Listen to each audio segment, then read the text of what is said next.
ఒక నిమిషం ఇవ్వాలండి అధ్యక్ష. థ్యాంక్ యూ అధ్యక్ష, థ్యాంక్ యూ సో మచ్. ఈరోజు పరిగి శాసనసభ్యులు మొత్తం బట్టి గారు చెప్పాల్సిన సమాధానం అంతా చెప్పేశారండి. Thank you. కానీ ఒక విషయం మీ దృష్టికి తీసుకురావాలి అధ్యక్ష. రామ్మోహన్ రెడ్డి గారు మాట్లాడుతూ వికారాబాద్ జిల్లాను ఏర్పాటు చేయడంతో నష్టం జరిగింది అన్నట్టు మాట్లాడారు అధ్యక్ష. మీరు ఆ ప్రాంతానికి చెందిన వాళ్ళు, వికారాబాద్ జిల్లా గురించి 30 సంవత్సరాల నుండి పోరాటాలు చేసి వికారాబాద్ జిల్లా కావాలని వికారాబాద్ జిల్లాలో ఉన్న ప్రతి మనిషి గుండె కొట్టుకుంది అధ్యక్ష. వికారాబాద్ జిల్లా కేసీఆర్ గారు చేశారు. ఇప్పుడు ఎమ్మెల్యే గారు మాట్లాడుతూ, గౌరవ శాసనసభ్యులు మాట్లాడుతూ వికారాబాద్ జిల్లా వల్ల నష్టం జరిగింది.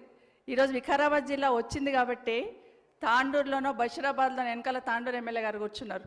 బషీరాబాద్ మారుమూల నుండి, తాండూరు మారుమూల నుండి హైదరాబాద్కి వచ్చి రంగారెడ్డి కలెక్టరేట్లో చేయాలంటే ఎంత ఇబ్బందులు పడేవాళ్ళు.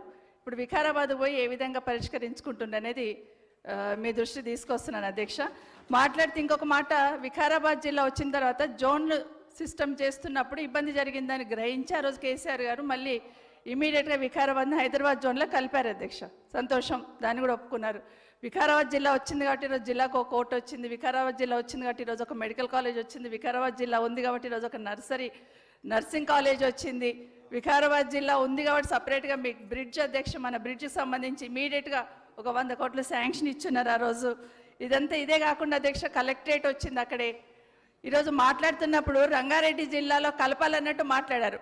మీ అభిప్రాయం కూడా అదేనా అని గౌరవ స్పీకర్ గారిని అడుగుతున్నాను అధ్యక్ష. ఎందుకంటే వికారాబాద్ జిల్లాను కూడా మనం రంగారెడ్డిలో కలుపుదామని. స్పీకర్ గారు లేదు, Speaker is for all our state. How can we question? నిమిషం. ఎందుకంటే రామ్మోహన్ రెడ్డి గారు మాట్లాడుతూ మన ప్రాంతం అని మాట్లాడున్నారు కాబట్టి వారి అభిప్రాయం కూడా మీ అభిప్రాయం అని అడుగుతున్నాను అంతే. దానికన్నా ఇంకేం లేదండి.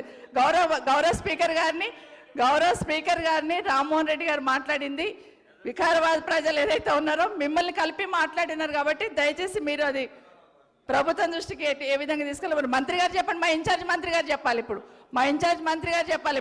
Yes madam. ఇప్పుడు మా గౌరవ శాసనసభ్యులు ఏం చెప్పారు?